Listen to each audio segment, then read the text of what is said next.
Icône de toute une génération, mastodonte du 7e art hexagonal, chanteuse populaire, fantasme de la gent masculine, fervente défendresse de la cause animale, Brigitte Bardot représente bien des choses. Pourtant, malgré ses nombreuses étiquettes, bébé a eu du mal à se coller celle de mère.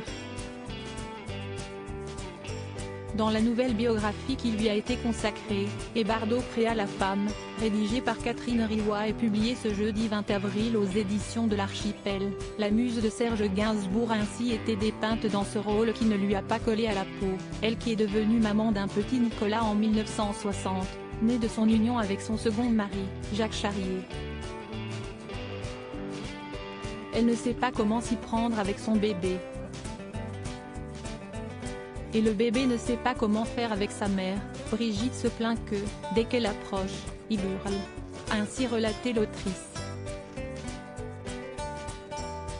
Plus tard, Brigitte Bardot a tenté d'analyser cette connexion délicate avec son enfant, pointant du doigt son statut de star internationale.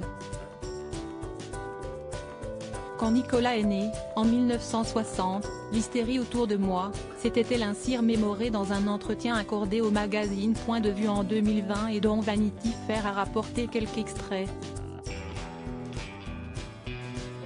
Et de détailler, c'était de la folie. La chambre d'accouchement installée dans ma maison, les photographes derrière les fenêtres, ceux qui se déguisaient en médecins pour me surprendre. Il n'y avait aucune intimité. C'était terrible. J'ai associé la naissance de mon fils à ce traumatisme. Et c'est Nicolas qui en a porté les conséquences. Supérieur à Brigitte Bardot, Roger Vadim, Samy Frey, Serge Gainsbourg. Qui sont les hommes qui ont marqué sa vie?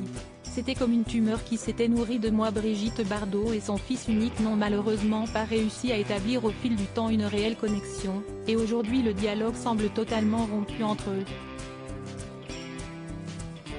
D'ailleurs, Nicolas Charrier avait même intenté un procès contre son illustre mère en 1996 pour les termes très durs qu'elle avait utilisés à son égard dans son autobiographie initiale B.